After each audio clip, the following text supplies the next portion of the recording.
Hey, good morning, everyone. My name is Jaime Huerta. I am the Senior Division Director in the Federal Program Compliance Division. Thank you for joining us for the 2025-2026 Program Monitoring Validations Process Statewide Virtual Training. We're going to start off with some presentation norms, and then we will continue. Before the training begins, let's briefly go over today's session norms to ensure everyone is aware of the various features available to attendees within the Zoom webinar platform. This session is being conducted in a Zoom webinar format, meaning that you will not be able to share audio nor video with each other or with the presenter.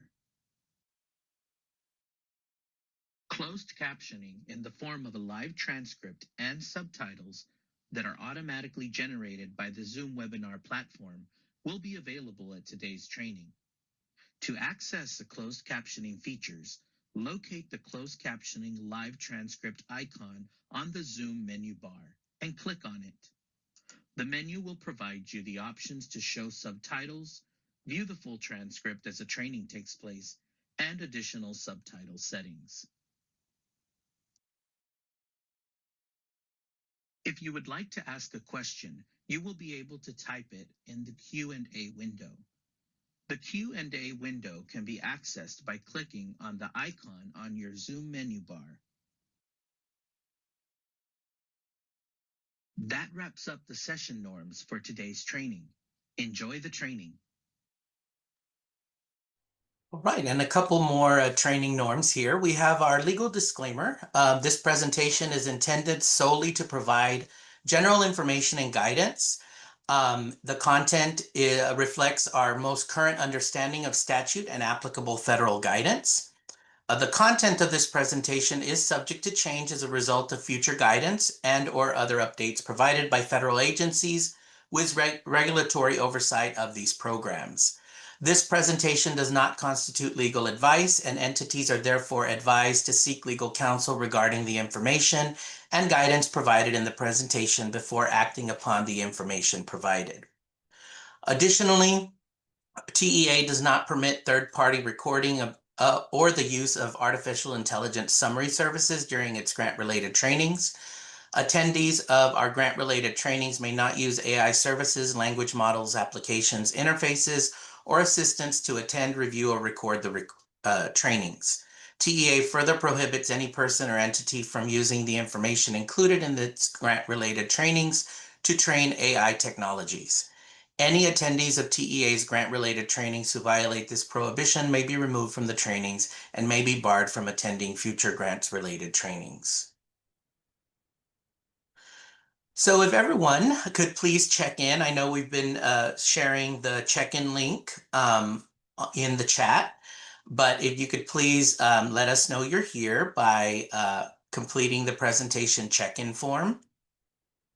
I see our numbers growing, a little over 400, getting close to 500. So hopefully we'll have that many presentation check-ins.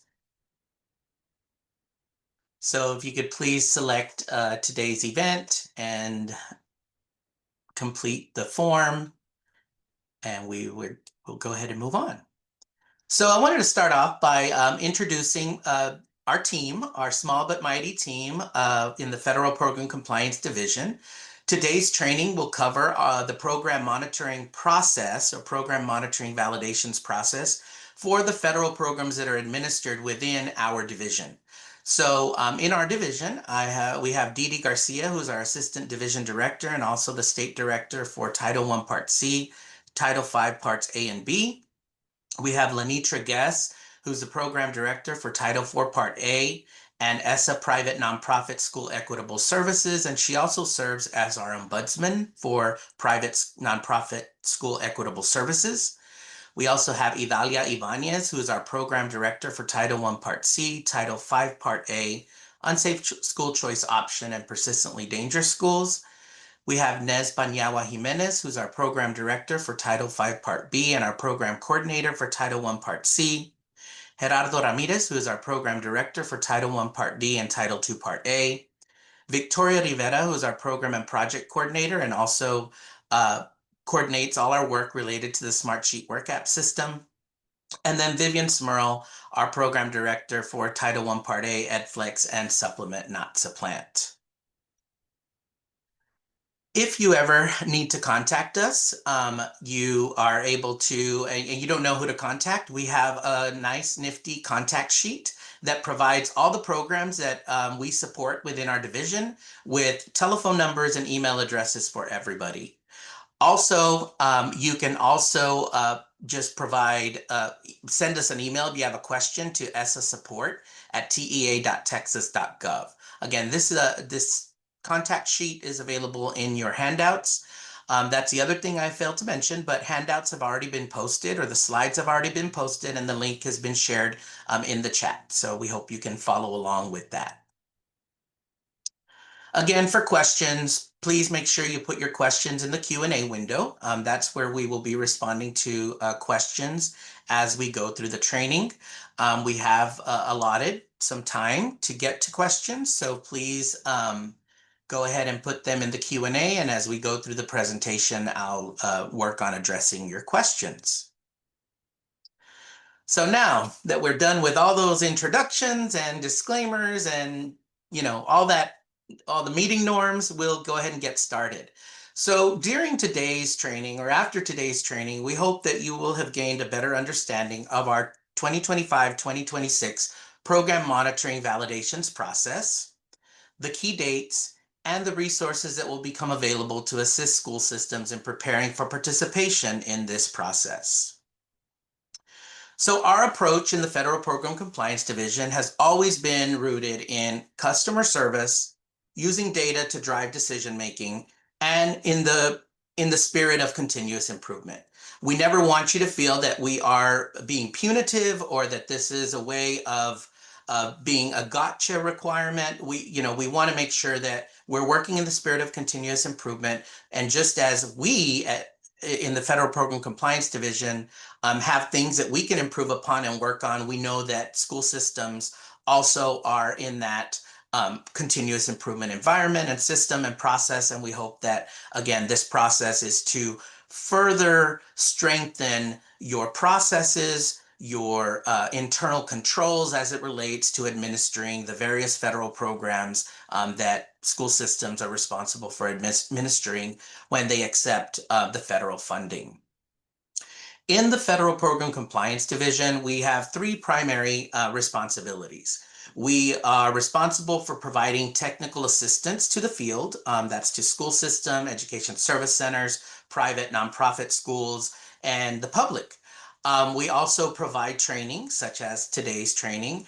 But today we're going to be focusing on our program compliance monitoring function, which again, this is our main program monitoring activity. We have others, but again, the validation process is our main subrecipient programmatic monitoring activity that's been accepted by the U.S. Department of Ed. A little more on that. So again, states are required to monitor their subrecipients on the fiscal side as well as on the programmatic side. And that's what these reviews are primarily programmatic in nature. And so we're fulfilling our responsibility as a pass-through entity of federal funds by conducting this program monitoring validations review. So we're going to start off with a brief overview of the process and our timelines.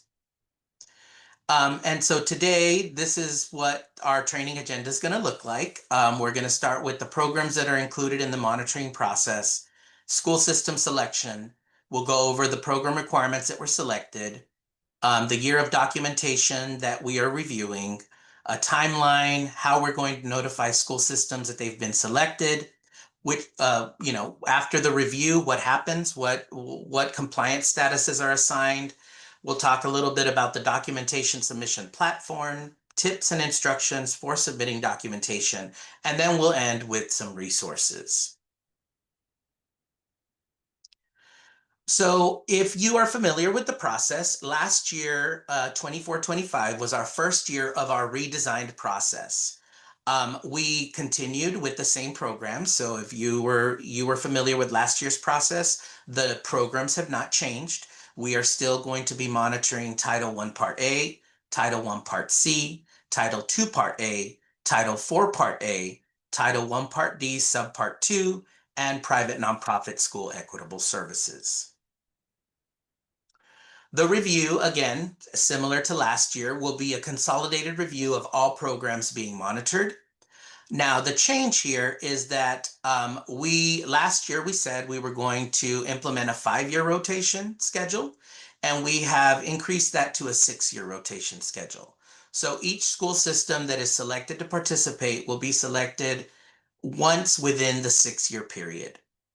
And we have this caveat here to share. Again, last year we shared that it would be a 5-year rotation. We have made an adjustment to that just to ensure that our staff is able to review the documentation for the number of school systems and programs that we're collecting documentation for that review on. So now we're going to talk a little bit about school system selection, or go over what that looks like.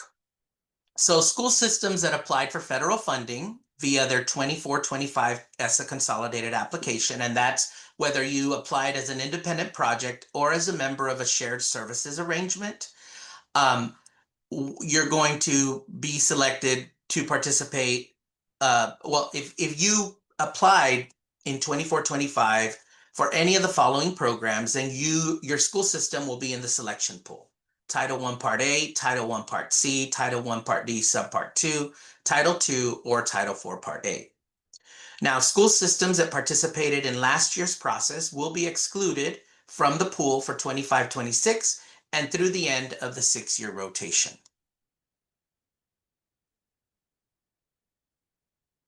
Those school systems that are selected to participate will be required to submit their documentation from 24-25 for any of the programs, again, that they applied for, either as an independent project or as a member of a shared services arrangement for the following programs that we are reviewing.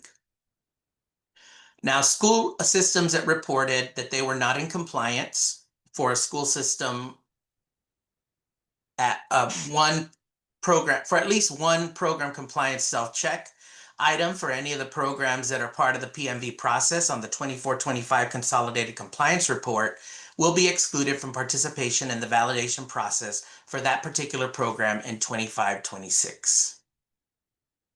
So again, and we'll go over some scenarios that kind of show us what that process looks like for selection. School systems that redirected 100% of funds via funding transferability and/or REAP in 24-25 will not be required to submit documentation for the programs in which funds were redirected out of. And this is only applicable to Title II Part A and Title IV Part A.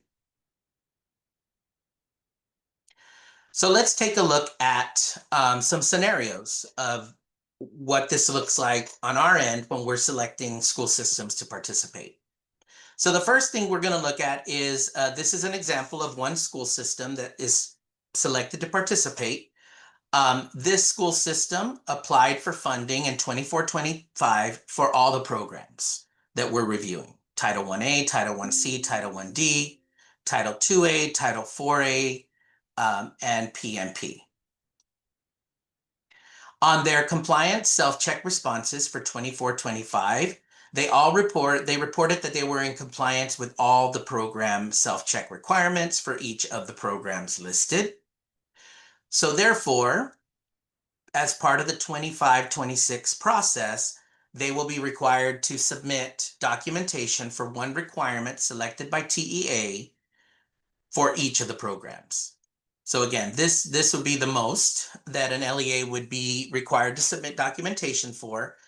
That's if they applied for funding in 24-25 for all the programs, they reported in compliance, and then they'll be required to submit documentation for each of the 6 programs. In this next scenario, we're going to throw in some not in compliance responses and maybe some programs that they did not apply for funding for. So in this example, This school system did not apply for migrant Title I Part C and did not have any private nonprofit equitable services provided or schools participating in equitable services, private schools. So for the self-check responses, they reported they were in compliance with Title I-A. For Title I-C, since they did not apply for funding, they weren't required to submit self-check responses, so that's not applicable. For Title I-D and Title II-A, they reported in compliance. For Title IV-A, they had at least one requirement where they reported not in compliance. And then for private nonprofit equitable services, because they did not have any participating PMPs, it's not applicable. So for this school system, they will only be required to submit documentation for that one requirement selected by TEA for Title I Part A, Title I Part D, and Title II Part A.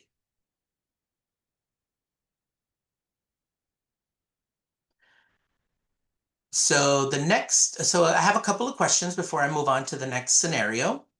There's a question, is a 6-year rotation per program within ESSA or by the LEA regardless of the program monitored? Um, it's, uh, it's, it's within ESSA. So once the school system is selected once in that 6-year period, regardless of how many programs they participated in, like for example, in this last example, they reported not in compliance for Title IV-A, so therefore they wouldn't submit documentation in this year. That doesn't mean that now they could be selected for Title IV-A in a subsequent year. They're already out of the rotation and they will come back into the rotation when we start year 1 of the next rotation cycle.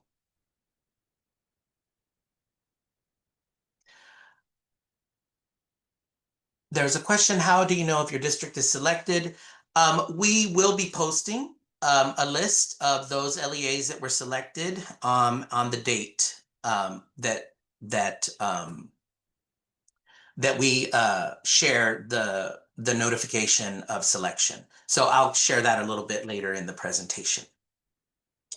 So scenario 3, here's where we're throwing in some information related to this school system redirected 100% of their funds via the Rural Education Achievement Program or funding transferability. So if you look here, we have this district applied for Title I-A funds, Title I-C funds, Title I-D funds. They also applied for Title II-A funds, but they redirected 100% out of Title II and into another program. And in Title IV-A, they applied and they also had private school participation. On their self-check responses, they reported that they were in compliance with Title I Part A, not in compliance with Title I Part C, in compliance with Title I-D. For Title II, we won't look at the compliance self-check responses because they're not required to submit those because they did not operate a Title II program because they redirected 100% of their Title II funds into another program. For Title IV-A, they reported in compliance, and for private school equitable services, they reported in compliance. And so this school system, in this example, would be required to submit documentation for Title I-A, Title I-D, Title IV-A, and private school equitable services. So again, this is just a scenario. And again, this 6-year monitoring cycle is only for this particular process. We know that there are several ESSA programs that are outside of our division. They have a separate monitoring cycle. We do share our list with the Federal Fiscal Monitoring Division, and we will be sharing our list with the Federal Program Compliance Officer as well, so that they know which systems are being selected to participate in our monitoring process, for coordination of monitoring activities.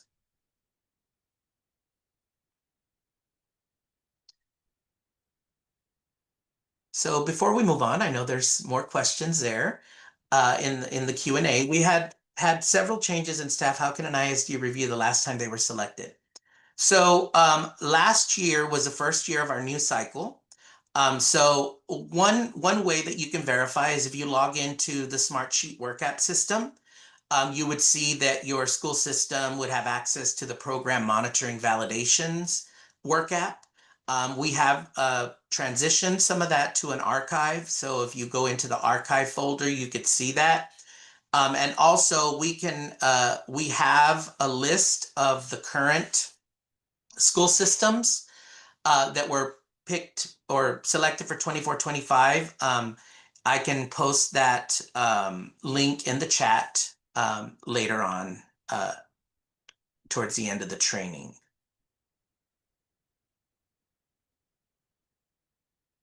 There's a question about a desk audit for Title IV.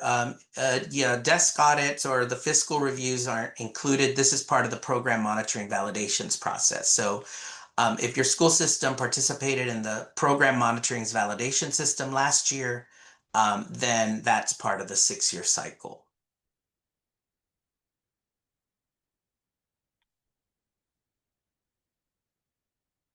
There's a question if our LEA is part of the ESSA and our LEA is selected for monitoring, are LEA still responsible for the data, or will the ESC take care of that on behalf of the LEA? So that would depend on your agreement with the fiscal agent of the shared services arrangement. You as a LEA or school system will be notified that you've been selected, and you would work through your shared services arrangement fiscal agent to determine who is responsible for submitting the documentation. There's a question if selected in 24-25 for the PMV or 23-24 is a 6-year rotation in effect. The redesign program monitoring validations process started in 24-25. So if you were selected in 23-24, you are now part of the new 6-year rotation period, and you will be required to participate in 25-26, 26-27 through this current 6-year rotation.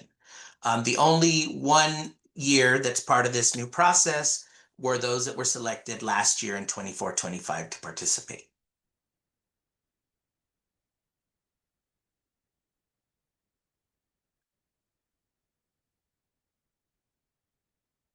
Okay, moving on.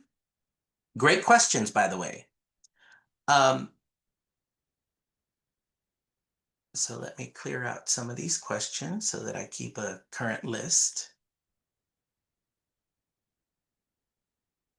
Okay, so for the number of school systems that are going to be selected to participate statewide, we have approximate, and then again, these are approximate numbers because we haven't completed our selection process, but we're looking at 187 school systems.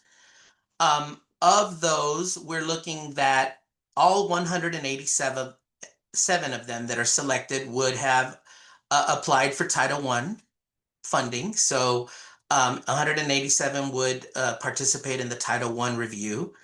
Of those 187, 59 would also have a migrant program or Title I Part C program. 9 would have a Title I Part D Subpart 2 program. 96 would have a Title II program. 80 would have a Title IV Part A program, and around 33 would have a private school equitable services participation. Again, please note that the numbers are estimates and not the actual number of school systems selected. We cannot finalize it until compliance reports for 24-25 have been submitted, and that window doesn't close until September 30th. If you're familiar with last year's process, last year we had 235 LEAs selected. Since now we're moving to a 6-year rotation, that's the reason the number has decreased a bit.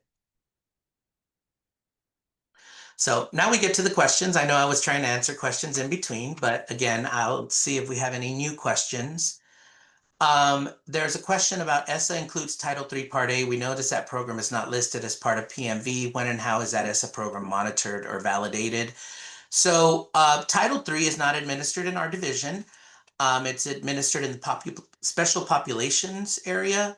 So I would defer to that program area and Ricky Santayana to provide any information related to that monitoring process.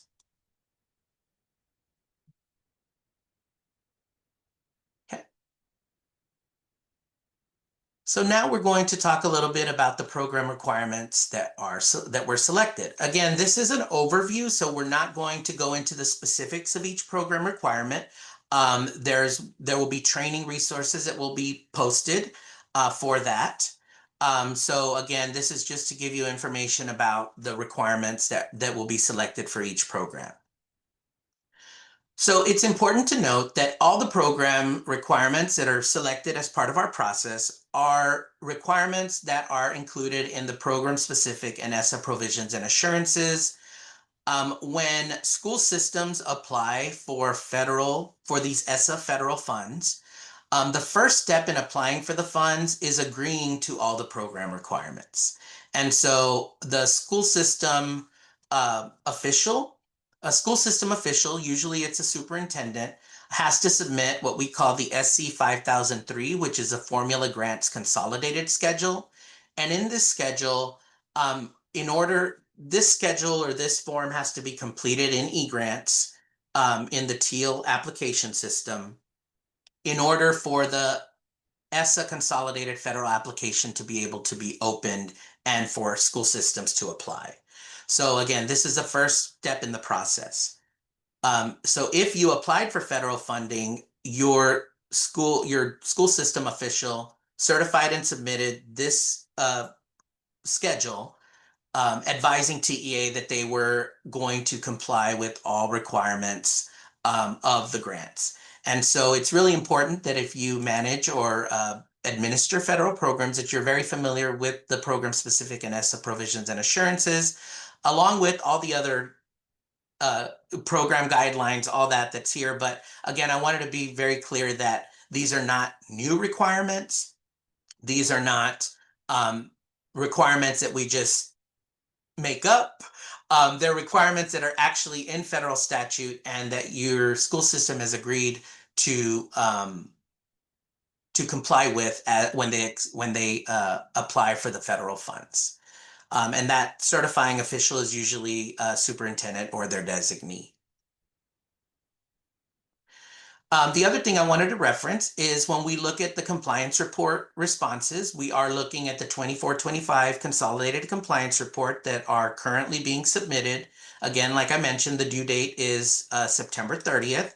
And so I'm kind of highlighting here the different schedules or the compliance reports, not the schedules, the actual reports that we're looking at to see if a school system reported that they were in compliance or not in compliance. And the reason that we exclude school systems that reported not in compliance is because school systems that report not in compliance are already receiving points added to their risk assessment.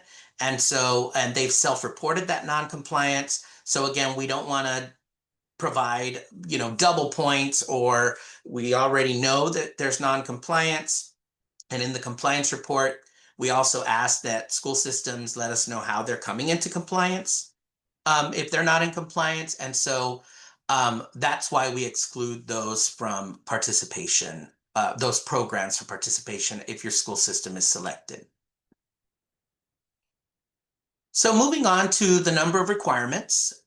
For the different programs, we have multiple requirements we're looking at. However, when a school system is selected to participate, they're only selected to submit documentation for one of those requirements. And that requirement is determined by TEA. So when school systems are notified, they will be notified which programs are required to participate and submit documentation for, as well as the particular requirement that they're required to submit that documentation for. So for Title I Part A, we are looking at 6 statewide requirements. And again, only one will be selected per school system.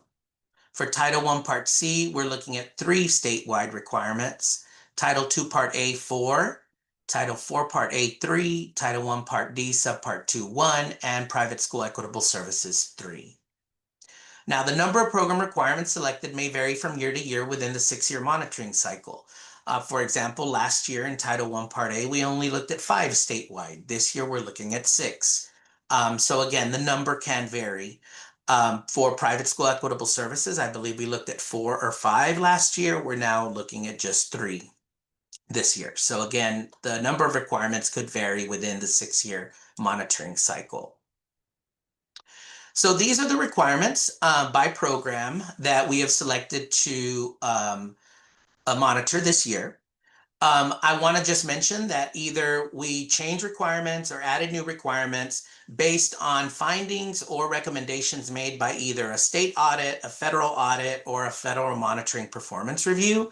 That's the reason why we've added or made changes to the requirements. So for Title I, Part A, we will be looking at campus allocations, parent and family engagement policies. For this requirement, there'll be the school system will be selected, as well as one Title I campus. We're looking at the school system Title I program plan descriptions, a school-wide program plan stakeholders for one school-wide campus, targeted assistance program student eligibility criteria for one targeted assistance campus in your school system, and then the supplement not supplant methodology for Title I Part A. For Title I Part C, we're looking at the Migrant Parent Advisory Council requirements, program evaluation, and records transfer. For Title I Part D, Subpart 2, we're looking at program evaluation. For Title II Part A, we are looking at alignment with the challenging state academic standards.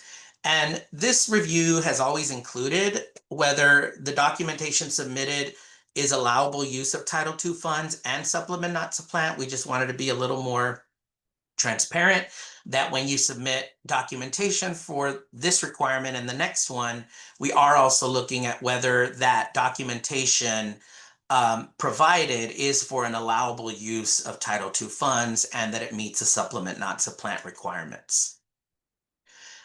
We're also looking at school system use of funds for evidence-based activities, meaningful consultation of stakeholders, and prioritization of funds. For Title IV Part A, we're looking at consultation of stakeholders, evaluation of program effectiveness, and description of programs and activities. For private nonprofit school equitable services, we are looking at the school system documented PMP equitable services amounts, timely and meaningful consultation meetings to include PMP affirmations of consultation. This we usually have monitored over the last couple of years, timely and meaningful consultation meetings. However, to consolidate our review process, because we also conduct a PMP affirmations review, we will now be incorporating that review into this program monitoring validations process so that school systems don't get picked for multiple reviews by our division. And we're kind of, again, consolidating and streamlining those reviews to coincide with our program monitoring validations process. And then the last requirement for PMP is school system inventory control of PMP purchases for equitable services. So before we move on, I know we have a couple of questions. So let me go through those questions now. If the ESSA compliance report was submitted and the finance department found corrections, can I still amend the report and resubmit? Yes, you are able to amend your consolidated compliance report. You want to make sure that you amend it and submit it before the due date of September 30th.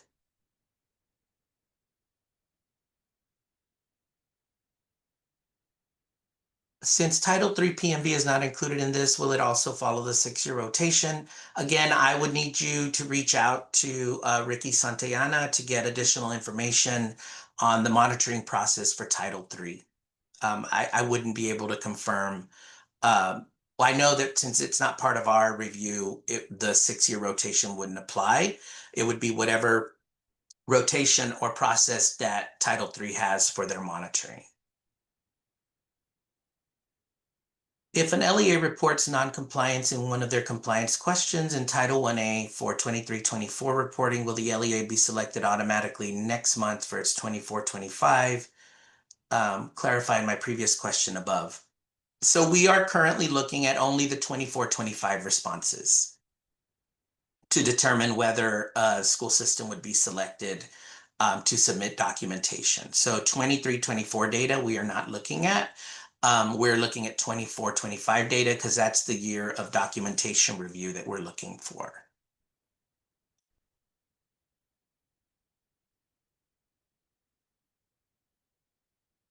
There's a question about an error with the compliance report. If you could please email us at essasupport@tea.texas.gov. we can definitely assist you with that question. There's a question on for school-wide program mentioned, is it looking at the entire school-wide program plan or specifically stakeholder documentation? We're looking at specifically stakeholder documentation for that, stakeholder involvement in the processes. There's a question on PMP inventory control. Please elaborate.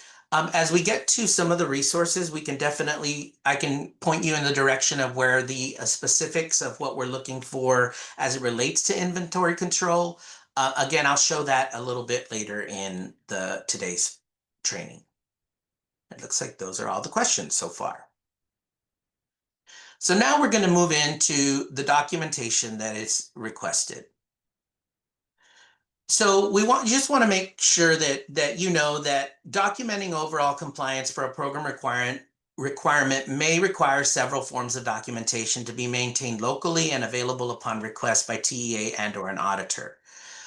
To ensure overall compliance with all those program requirements and the documentation required, you want to reference our program-related resources, such as a program guide or our program compliance self-check guide, because that's going to provide all the documentation that you as a school system would need to maintain locally. The scope of our documentation review is pretty narrow based on our staffing and our capacity to conduct these reviews statewide. So therefore, we just want to be upfront that we may just be asking for one or two pieces of documentation. However, there may be additional documentation that you would be required to maintain locally for TEA or an auditor for future reference. But again, we just want to be sure that we advise you that some of the documentation we're collecting may not be inclusive of everything you should be maintaining locally. And we're just asking for specific information to do a review of what you have submitted. So as I mentioned previously, the documentation requested for review by TEA will be prior year documentation. That is documentation of compliance for the 24-25 year. And we will also review, as I referenced, the 24-25 school system compliance report self-check responses that were submitted in the report that is due by September 30th. So now I got to the questions. I know I answered some earlier, but now let's see what else we have. There's a question on, can TEA recommend a website to use to document evidence-based purchases or training? I know the federal government has what's called the What Works Clearinghouse. There's a lot of research-related data on that website that provides a lot of evidence-based studies on various activities and evidence-based professional development training. So that might be a good starting point. The recording of this post will be posted within the next 2 weeks. And then documentation that should be kept and for how many years. So you're going to want to keep documentation for the records retention period that is allowable per state and local processes and procedures. And again, that could depend on, if your local policy for records retention is more restrictive than the state or federal, then you would want to make sure you're following the proper records retention period. For our purposes, we're looking at documentation from the prior year, immediate prior year. And the program compliance self-check guide, if one of my staff members can post that link in the chat, there is really helpful information for the requirements that we are looking at in the compliance report that provides the documentation that should be maintained for each of the program requirements. And additionally, later when we get to resources, I'll show you the documentation that we're requesting that be submitted for each of our requirements. And then have the program validation guidance documents been updated for 24-25? That is something I was going to share that's hot off the press. Our validation webpage resources webpage went live yesterday. It does have the new guidance documents for 25-26, and it has the training slides. The training videos will be posted by October 13th, right before we open up our process. But for now, you definitely already have access to um, the training slides and the guidance documents. So you can look through those, and we'll be looking through those later on when we get to the resources section of this presentation. So great questions, keep them coming. Okay, now we're going to look at the timeline. So school systems will be notified that they have been selected to participate on October 20th. Between October 21st and November 14th, our education service centers that are located regionally throughout the state will be offering and providing training to LEAs selected to participate in this process. And then during October 21st through December 18th, education service centers will be offering and providing technical assistance to, again, school systems that were selected in their regions to participate in this process. The due date for the documentation to be submitted is December 19th. Then TEA will complete their documentation review in mid-March. We will meet with our ESC counterparts to discuss preliminary results between the end of March and mid-April. And then we intend to notify LEAs or school systems of their results by May 1st. So again, in a nutshell, this is the timeline for the process. So school system notification of selection will come in the form of an auto-generated email from our Smartsheet work app system. School system contacts that have access to the work app will receive the email. And in the email, we will also share who at the school system received the email so that everybody knows who got that email. The official notification letter attached in the work app system will provide the programs and the program requirements that were selected for your particular school system. So the email is going to give you instructions for how to download the official notification letter. So it's important that when that email is received, you would log into the Smartsheet system to access the actual letter notifying you of selection, because that's going to include, like I mentioned, the programs and the program-specific requirements. On October 20th, we will also send out a statewide news bulletin letting everybody know that LEAs that were selected have been advised. We'll also kind of reference our resources, and by that time we will have we'll publish a list of school systems that were selected. Again, full transparency of who was selected for that process. So that'll be available on the Program Monitoring Validations webpage. The letter looks something like this. The first page will be just a general information about the process and links to the different resources. And then the second page is the page that has all the information related to the programs selected for review at your particular school system. So we're going to zoom in a little bit. So this is kind of what it would look like. All 6 programs will be noted on the second page. This is kind of cut off so that I could kind of zoom it in and we could take a look at it. So on the first column, programs reviewed, you'll have all 6 programs there. In the second column, you'll say participation. That's where it'll show whether your school system's required to participate or whether it's not applicable. In the next column, we provide the program requirement, where in the ESSA statute that requirement is, and we provide a link to the program-specific guidance document that has all the information related to the review.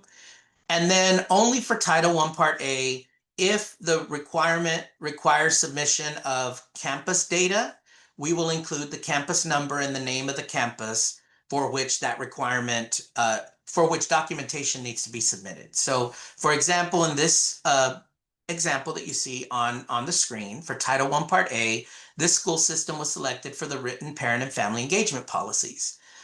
So the school system will be required to submit their school system policy as well as a policy for Sample Elementary or whichever campus is noted there on that last column.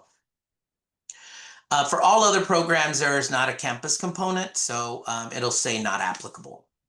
Now, one of the things we want to make sure we reference is that because the Smartsheet Work App system auto-generates these notification letters, there's a little, I guess, glitch, if you will, where you'll see that it's not a live link. The link at the bottom that has the guidance document web link, that's not a live link. So you would need to copy and paste that web link into a web browser to get access to that link. So again, you will want to copy and paste that once you receive that or you download that document to your computer. So again, I'm going to go through briefly how to access the school system notification of selection letter. These are just screenshots. However, we have great news. We will be publishing a Smartsheet Work App video, instructional video, where we're actually going to take you through the Work App system, and you'll be able to actually see us working in the Smartsheet Work App environment, showing you how to access all this information, how to submit your documentation. So that video will be posted once all our resources are available and by October 13th. So this is, again, just a quick run through of how to access the letter. So you'll want to log into the Department of Grant Compliance and Administration Work App system, and the link is right there. Once you log in, you're going to want to click on the Federal Program Compliance Division Program Monitoring Validations Work App tile. If you can't see that particular work app tile, you're going to want to click on that small diamond icon because that'll show you all the work apps that you have access to. So again, if that doesn't appear as soon as you log in, this is just a little tip on possibly accessing, on being able to access all the work apps that you have access to. Then you would select 2526 School System Notification of Selection Letter on the left menu bar or pane of the Smartsheet Work App system. Once you select that, it's going to show you the line where you can click on your school system's name. And then the letter will be attached in the Attachments tab. You click on the letter, you'll be able to download it and access the letter on your computer.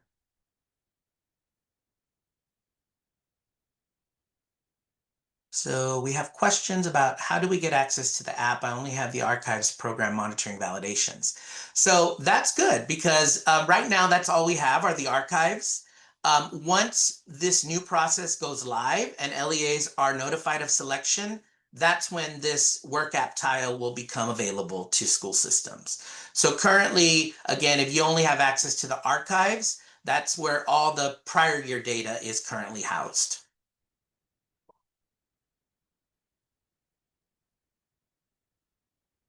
Okay, we don't have any other questions, so we'll move right along. So once you've submitted your documentation, our program staff will be reviewing that documentation. It goes through a two-tier review. It goes through a program director review and then supervisor review. And so after the documentation is reviewed, we will be assigning a compliance status.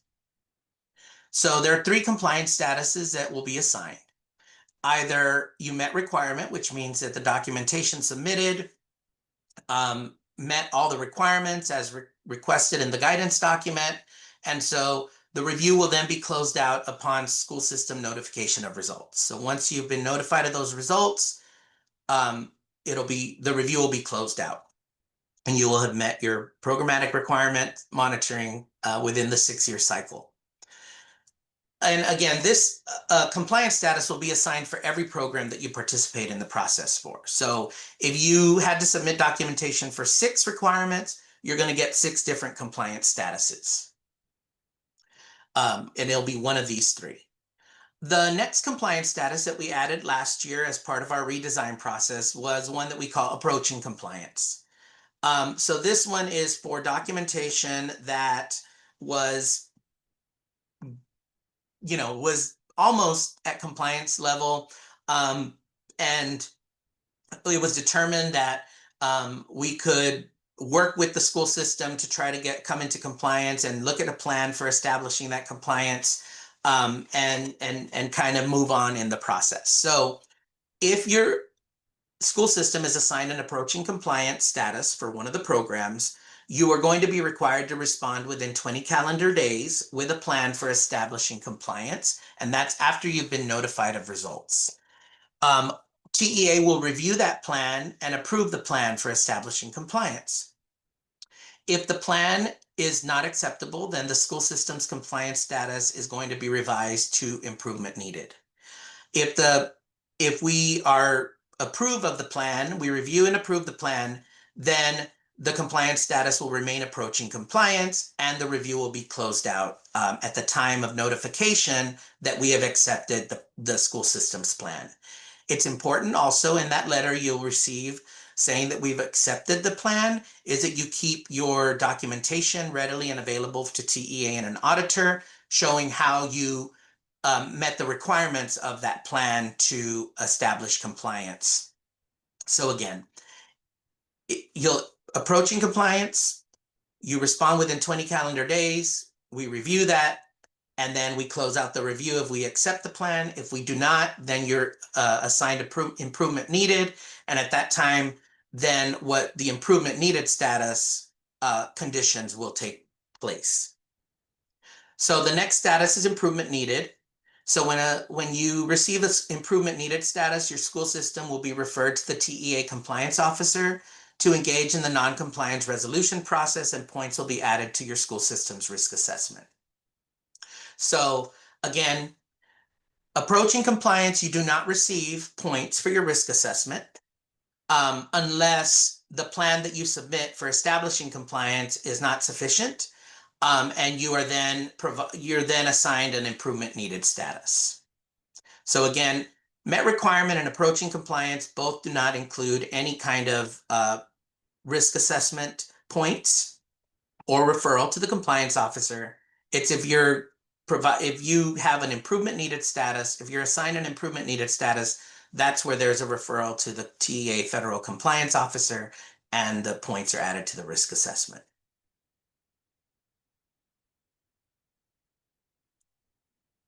So school system notification of results process. So before I get that, I think I have some questions here.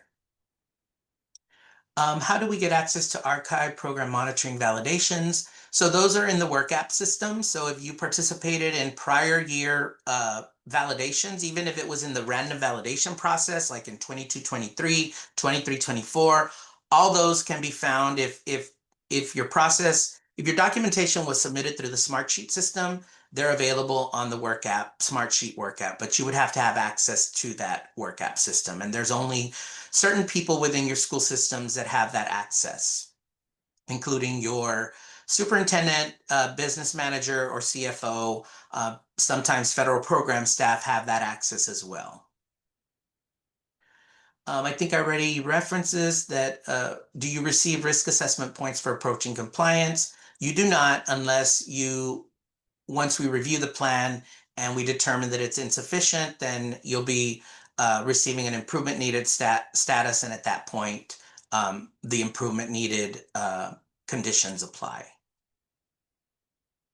If review shows approaching compliance and plan for compliance is approved, will the LEA be complete for PMV until the next 6-year cycle? Yes. So the review will be closed out once we've approved your plan.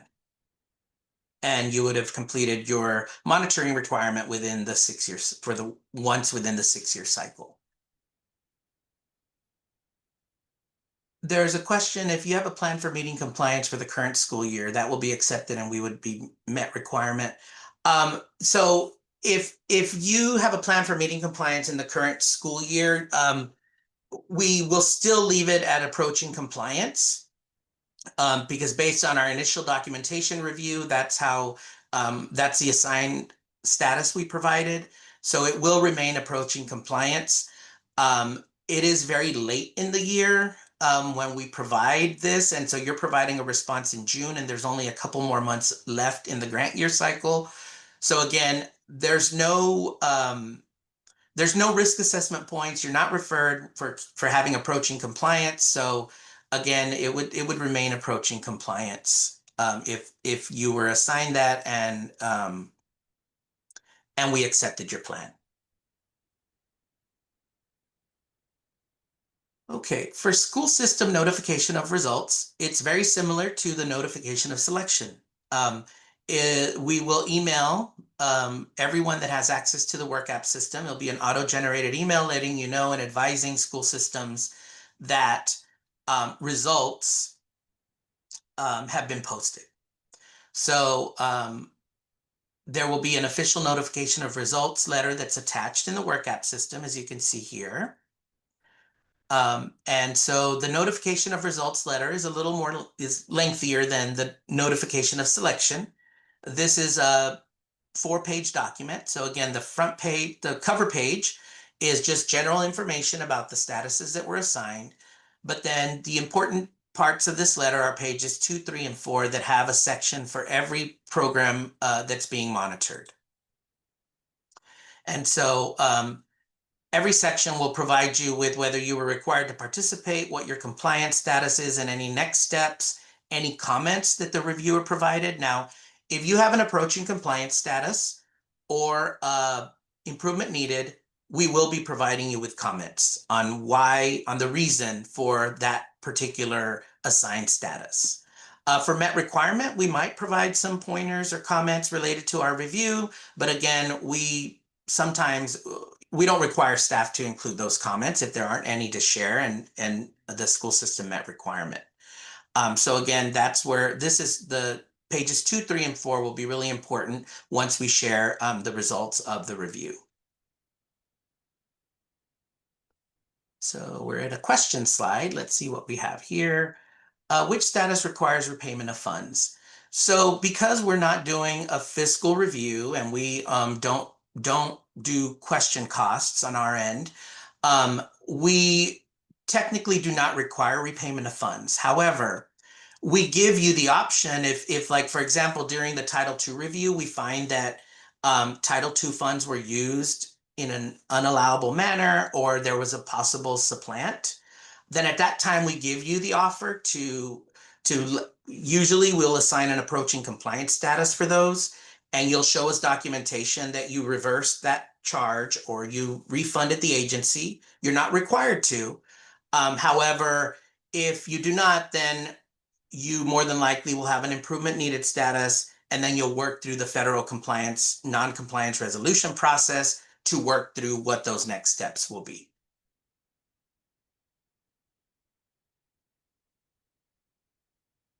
Is there a guidance available to create a plan if we have an approaching compliance status?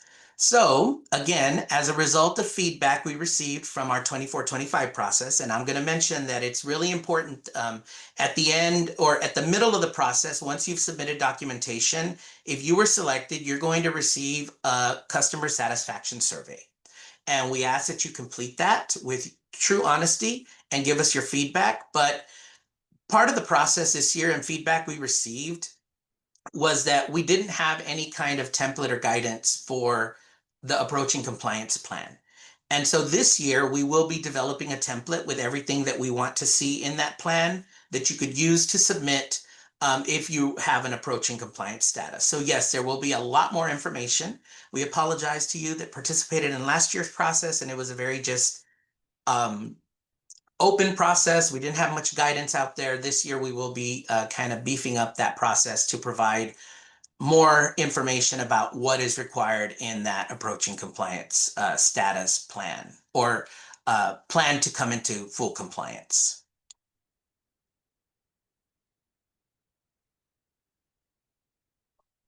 In the plan, yes, you can definitely show if you've already, between documentation submission and when you got your results, if you already identified that you had that issue and you fixed it, when you submit your plan for coming into compliance, you can explain that.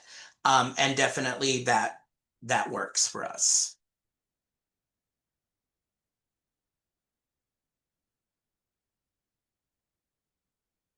The next question is, what does TEA do with the information the agency collects after completing this year's PMV? Where does that information go, and what activities does TEA do next based on this validation process? So again, we use this validation process to determine what are the needs in the state related to program compliance and program compliance monitoring. So that's what we use the data for. And again, if your improvement needed, it's part of our risk assessment process, and those kinds of processes associated with that. So I hope I answered your question correctly, but those are some of the things that we do with the data. And you also will continue to have access to your information that you submitted. Um, Some of the next ones are related to program specific requirements. So again, as I referenced the guidance documents and the resources, I'll show you where to access those, or you can go to the website that I think has been shared in the chat for our program monitoring's validation webpage. And the specific requirements are listed in the program specific guidance document. So there's a guidance document, for example, for meaningful consultation. For Title II, there's also a guidance document for Title II for challenging state academic standards. So you might want to check those out.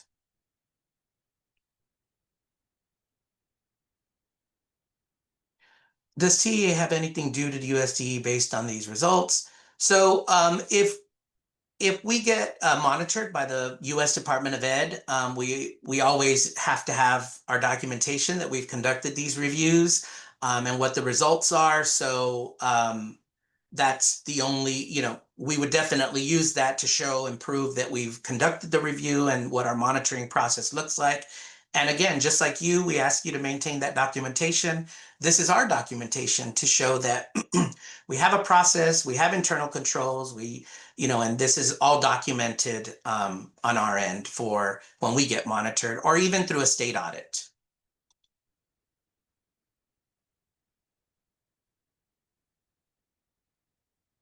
There's a question, if you transferred or used REAP for a title program, what is required to be submitted?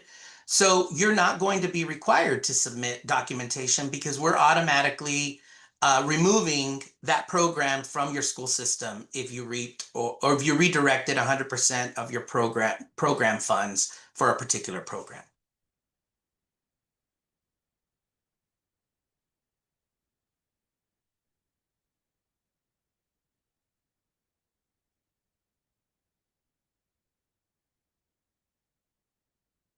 Okay. So we have time for a short break. While we're in that break, I'll put in the chat the list of the LEAs that were selected in 24-25, because that has now it's no longer available since our validation website is updated for 25-26. So let's take a 11-minute break, and we'll be back at 10:45.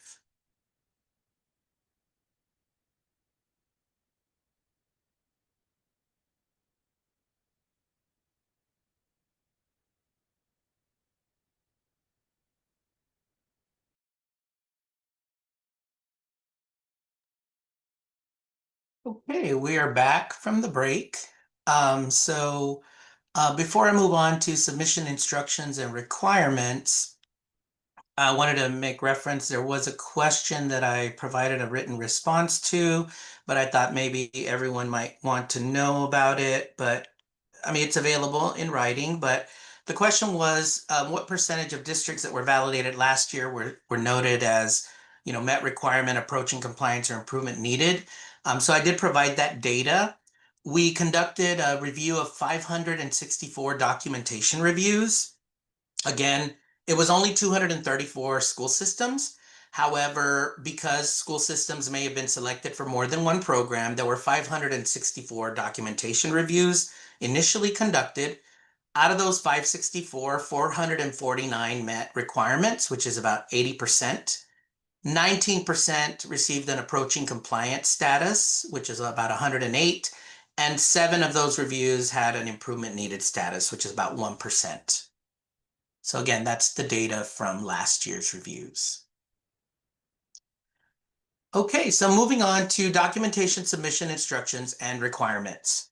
So again, as I mentioned, Smartsheet work app system is going to need to be your best friend when you're getting ready to submit your documentation, because it'll all be done through the work app system. So you'll want to have, you will have access to this kind of teal work app tile. As I mentioned right now, you have, if you participated in a validation process over the last couple of years, you should have access to the archives tile. And that's all the previous reviews, all the current reviews that we conduct in, during that particular year will be housed in the program monitoring validations work app tile that you see here on the screen. So preparing documents for upload is a two-step process. So the first thing you want to do is gather and assemble the documentation into one PDF file. And when I reference one PDF file, it's one PDF file per program selected. So if your school system was selected to submit documentation for Title I Part A, Title I Part C, and Title IV Part A, you're going to have 3 different PDF files, one for each program, because you're going to be uploading them separately.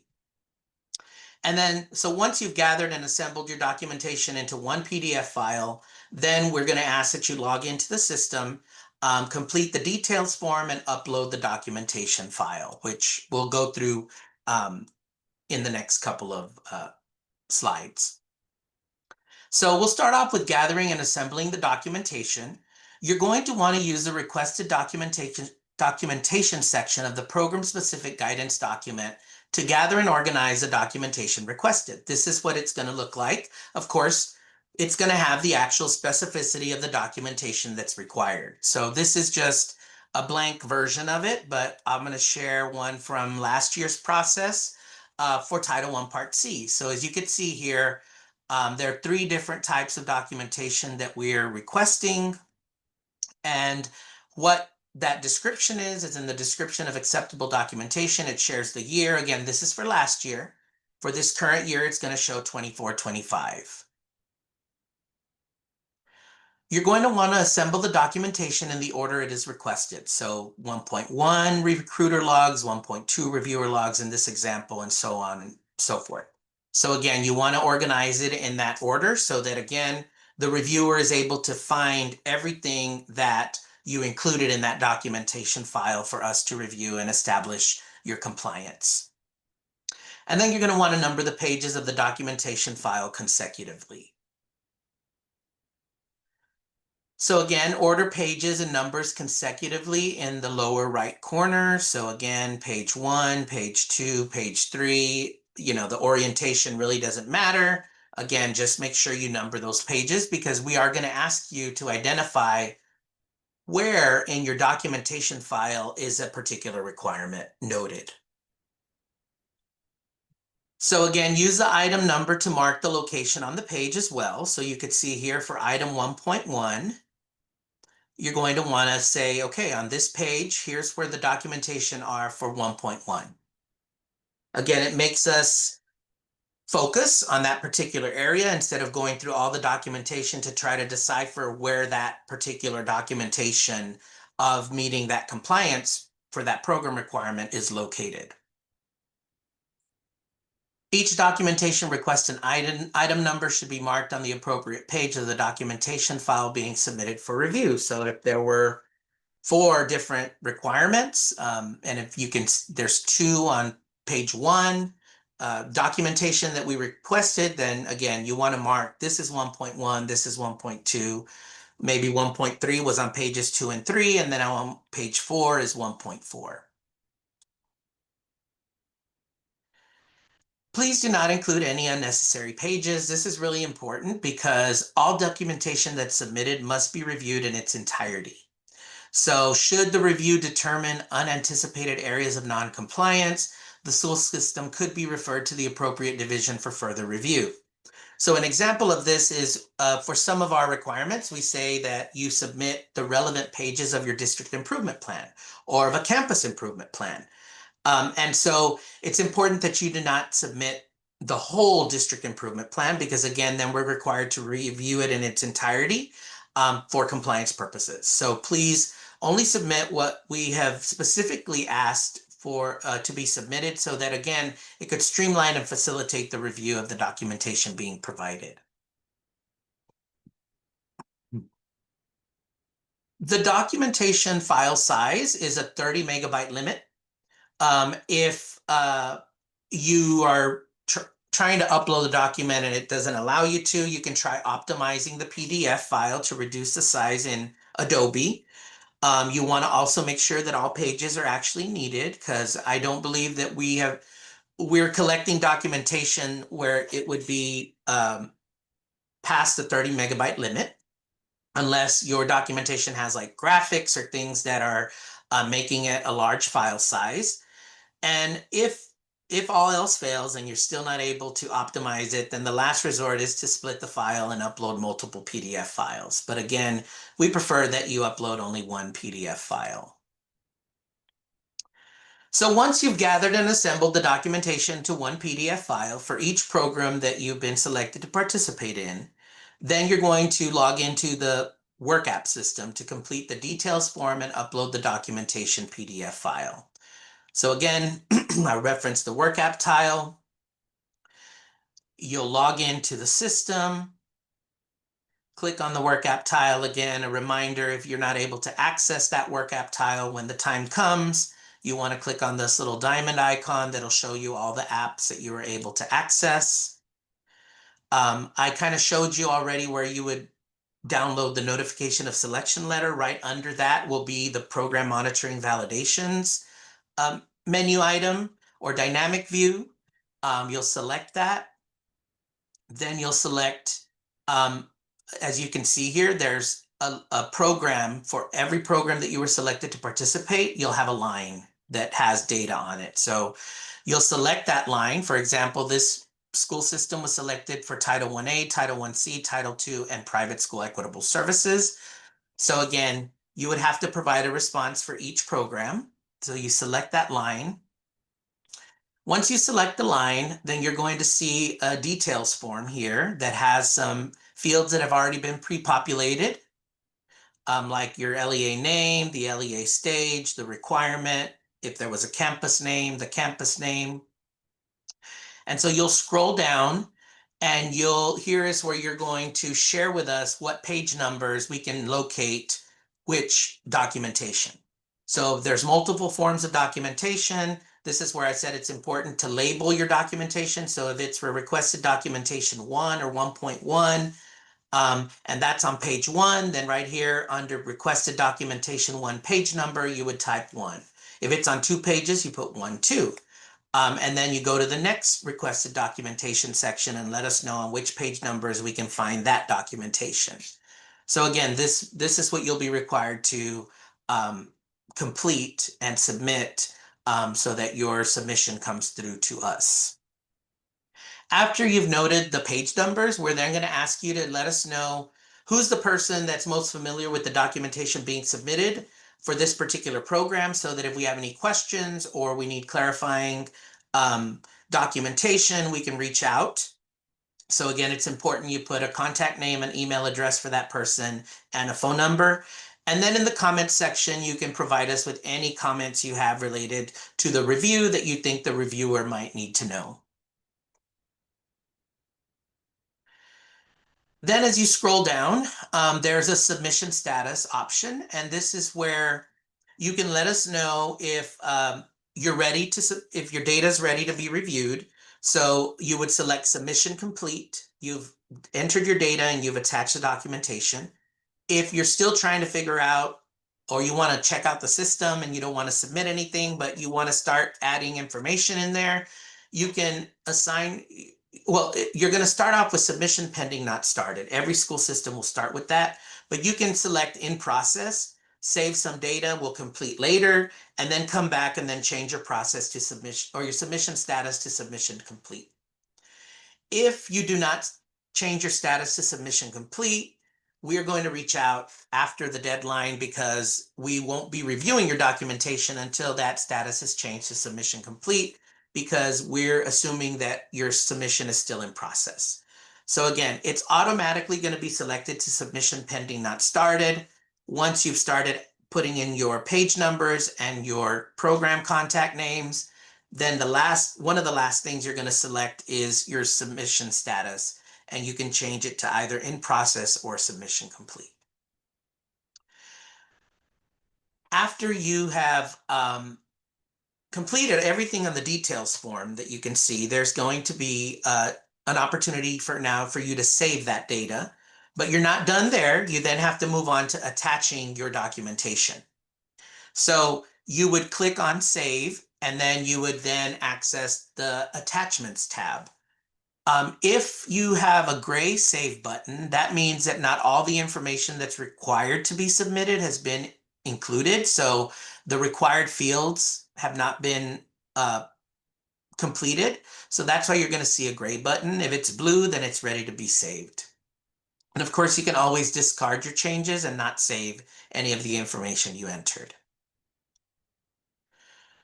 The other thing important to note is once you click save, you're going to receive an auto-generated email that includes the information that was saved for TEA review. So you'll see everything that you provided, all the page numbers, the program contact. You're going to get an email response showing that it's been saved, and we now can access the information that you provided on the details form. As I mentioned, after you save that data, then you're going to want to attach your documentation. So you would have previously been working in the details tab. So you could see at the top there, details data tab. You would select the attachments tab and click on attach a file.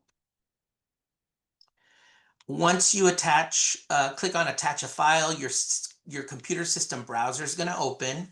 You can pick your documentation file. You would click on open.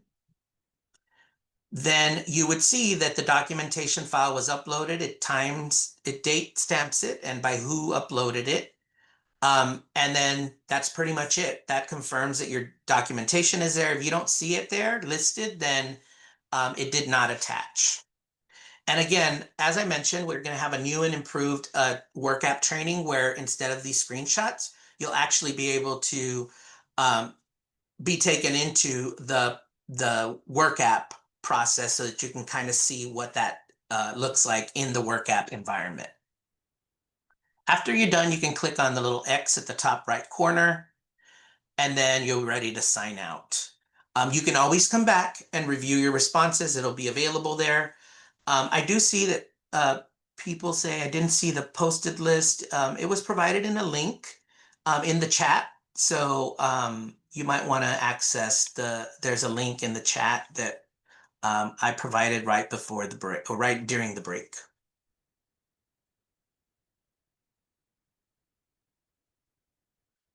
So then once you sign out, then again, like I said, you're able to go back and review what you submitted. If it's before the due date and you have an attachment that you forgot to attach, you can go back and add that attachment. Now, I know that in the past, we've had issues with documentation being submitted and where school systems they inadvertently submitted something that was not relevant to our review. And so we have a help form that you can submit so that you can request that documentation be removed. So again, we go through a quality control process. So it'll go through several processes, it'll get approved, and then we can remove a documentation file that was inadvertently uploaded based on a help form that is submitted by the school system within the work app system. And so if you inadvertently upload a document, we can remove that. We didn't used to have that capability when documentation was being uploaded in our ESSA report system. So questions about the process. I see there's a question about how does the process of randomly selecting school districts actually work?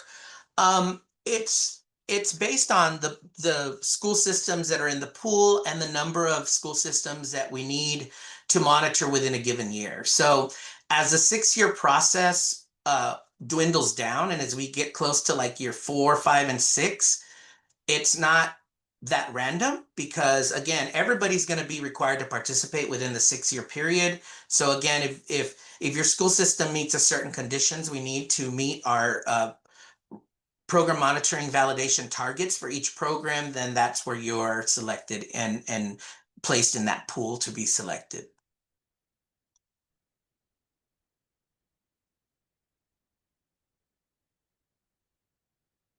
So we're going to move on to resources. So overall process resources, we are going to be posting a 25-26 process handbook.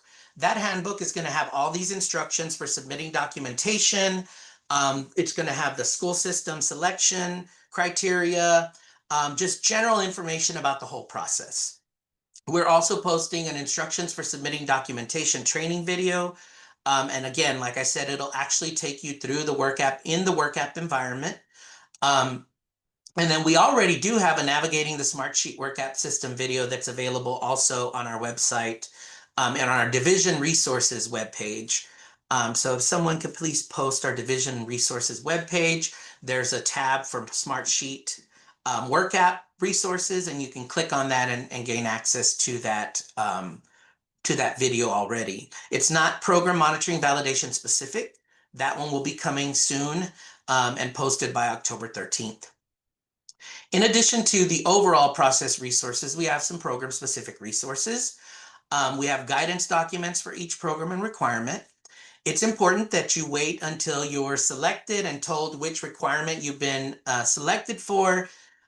You can access all the documents, take a look at all of them, but please make sure that you are submitting documentation for the requirement that TEA selected for your particular school system, because there are multiple requirements. We're looking at statewide, but you're only required, again, to submit for one particular program requirement. We also will have training videos uploaded and training slides for each program requirement. As I mentioned, you can access our division webpage and ESSA program monitoring validation section. That information has already been updated for 25-26, so you should be able to access all the guidance documents for all the requirements we're monitoring in 25-26, along with the training slides. And basically the videos that are going to be coming will be of those training slides, of the training for those training slides. So this is what the documents are going to look like. The process handbook has a cover page. And again, it'll have multiple information. We'll kind of go through that in just a little bit. Then we have program requirement specific guidance documents. They are multi-pages. So you want to make sure you review, you go through all the document. So our handbook is structured with a table of contents. We kind of include some introduction or general information about the process, school system selection and notification process, our timeline, documentation submission, review and notification of results, the screenshots with the instructions for submitting documentation, and then a link to our different resources that you can access. Now, in the program specific guidance documents, this is where you're going to want to, this is the important part of the process. It's going to tell you exactly what we want you to submit as documentation. So in the first column, we'll have the documentation that's required to be submitted for review. We'll have the year of the documentation requested, which in all cases is 24-25 for this coming year. And then we provide additional specificity related to what it is exactly that we're looking for in the documentation that we're requesting to be submitted. Then there's a section for instructions for assembling the documentation, kind of some of the steps that I referenced earlier in today's training. Then we have a resources section, and then we have the references to where all the statutory requirements can be found. So we actually provide the ESSA citation and the statute information, where the requirement is found in the ESSA program-specific provisions and assurances, and then if the item is part of our compliance report self-check. So that, again, you have that for your information to see exactly where we have the authorization, we're authorized to monitor that particular program requirement. In addition to all the resources, Education service centers are required to provide complimentary training and technical assistance to school systems prior to documentation submission.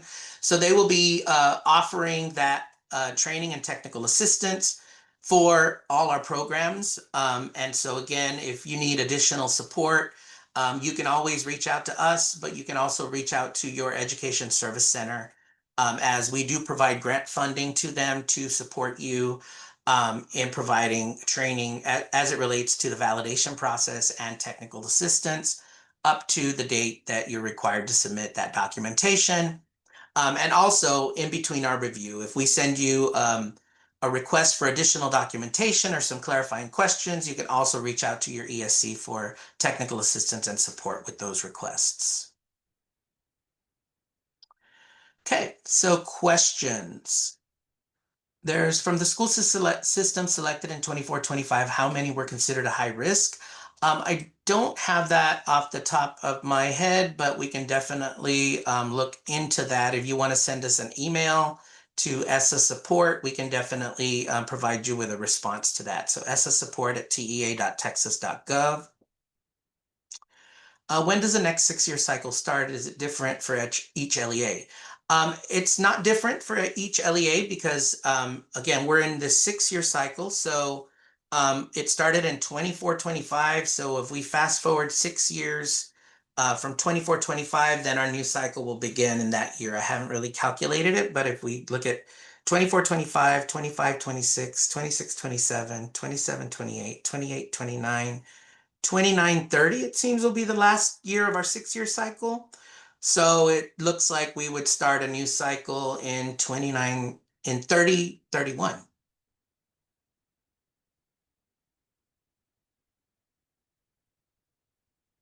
Any other questions?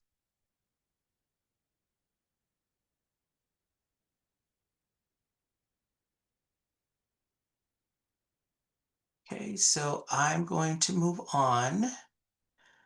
So before I move on to what's next, I did want to show you how to access our resources in case you don't, you're at the TEA homepage and trying to figure out where to go. So I'm going to share my screen that has my web browser.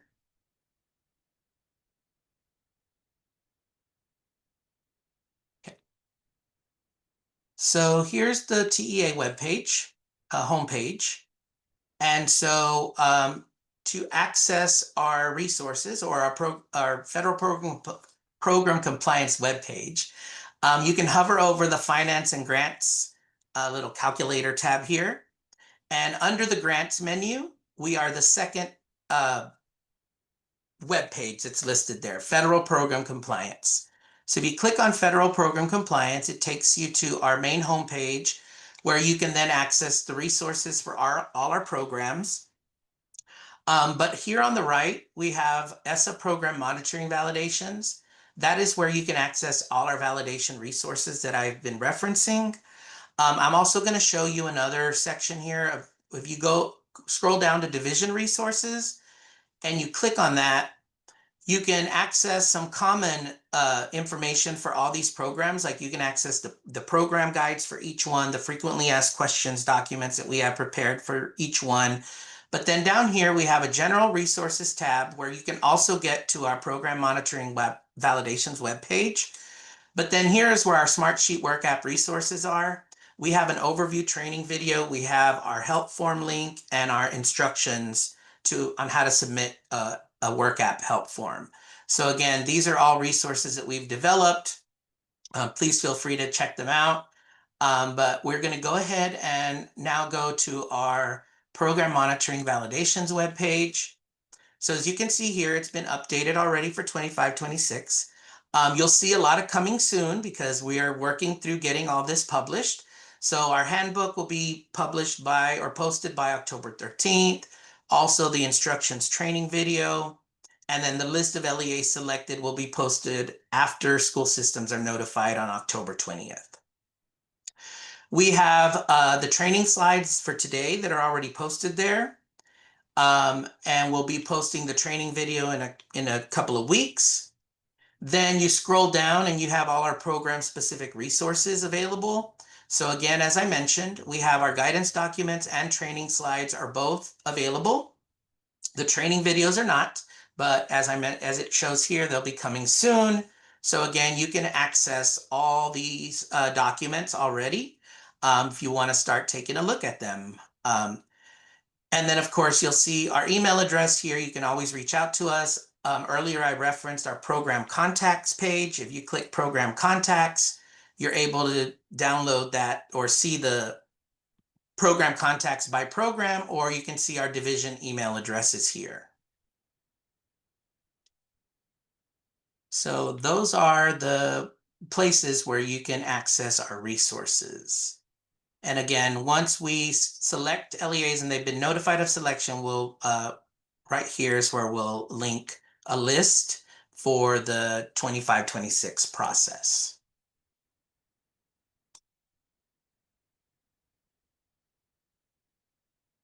So we're going to go ahead and go back to the slides. So what's next? So again, October 13th, we'll post all the resources onto our webpage. We do have some already available as a preview for you. October 20th, you'll receive, if you were selected, you'll receive that email notification and we'll post the list of school systems that were selected to participate. Between October 21st and November 14th, we've asked our ESCs to offer and provide training to the school systems that were selected. And then between October 21st and December 18th, ESCs will also offer and provide technical assistance. And then between October 21st to December 19th, the system will be available for school systems to upload and submit their documentation for the review. So go ahead. We still have some time for questions. We have about 17 minutes or so. So if you have any more questions, please put them in the Q&A and I can answer those. And if we run out of questions, then we'll kind of close out the training, but I'm going to go ahead and put the training evaluation link. We'll put it in the chat so that you can complete today's training evaluation. We do value your feedback. So please provide us with your feedback on today's training. You can also take a screenshot of that QR code and submit the evaluation. But again, you're free to stay on. I'll continue answering any questions that continue to come in. So there's a question, is there a list of schools that were selected for validation 23 and 24 and 24-25? So in the chat, we can provide the list for 24-25. There is a list for 23-24 that's out there in cyberspace somewhere.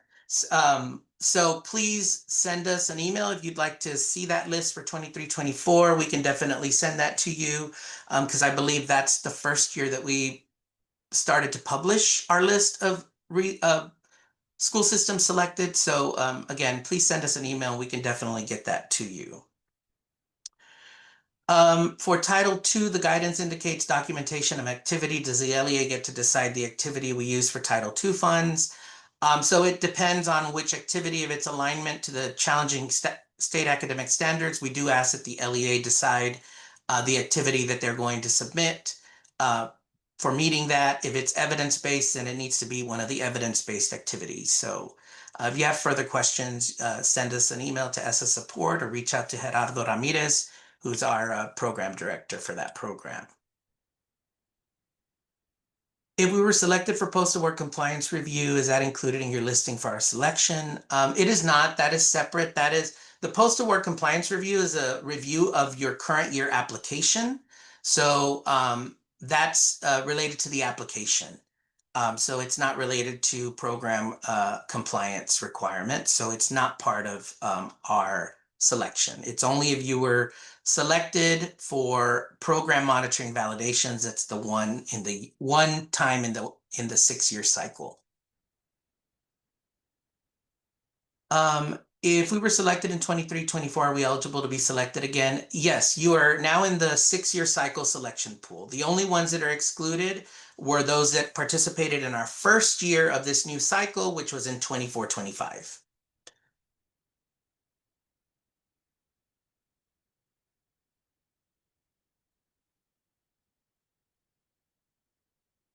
There's a question on Title I campus allocations.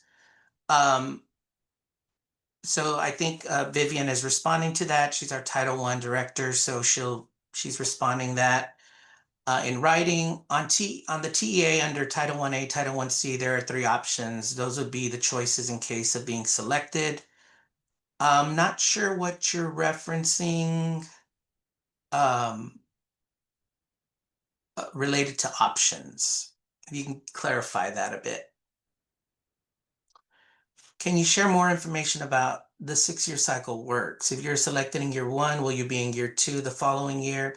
So the 6-year cycle works that your school system is only going to be selected for our review in the Federal Program Compliance Division once every 6 years, regardless of which programs you're selected for.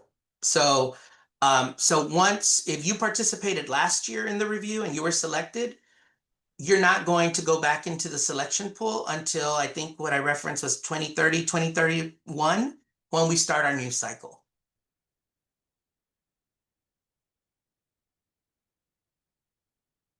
A link of those that already participated. So I will put that in the chat. That's for 24-25 for last year's process. So those school systems have fulfilled their 6-year program monitoring requirement for once every 6 years. And then if you're selected this year, you've fulfilled it. And so technically you will go into the next cycle. So it's going to be 3 or 4 years from now, because again, you participated in year two of the current 6-year cycle. PMP inventory control. So I would ask that you take a look at the guidance document and the training slides related to inventory control. That provides a lot of detailed information related to what we're looking for in terms of documentation for that requirement. If you were selected in 23-24, will we be in this cycle? Yes, you will now be in the new 6-year cycle, because we didn't start that till 24-25. And what year are we in? This will be our second year of the 6-year cycle for 25-26. Our first year was 24-25.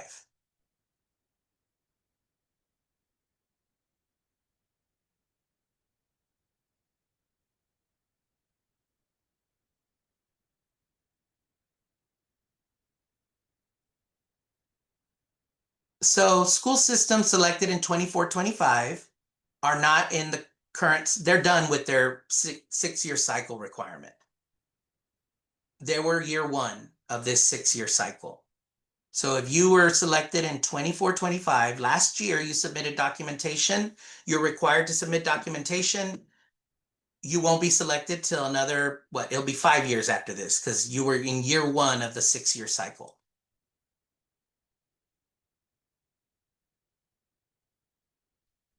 There's a question: if you were selected for a desk review audit of Title I, when will they notify us of those results? If you're referring to Federal Fiscal Monitoring Review, you would need to reach out to the Federal Fiscal Monitoring Division for a response for that.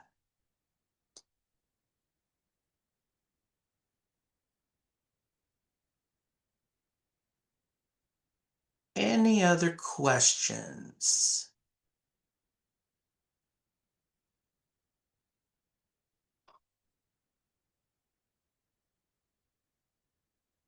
Okay, well, thank you for joining us. We appreciate everything you do on behalf of all the students that our programs serve across the state. Please reach out if we can be of any support. Again, we're rooted in that customer service experience, so please always feel free to reach out to your Education Service Center staff. Hats off to them too for providing technical assistance, training, and support to all our school systems in the state. Again, please reach out if you have any questions. We will be posting the recording in a couple of weeks, and we look forward to posting all the other resources on our program monitoring validations webpage. So Have a great rest of the week. And again, thank you for joining us.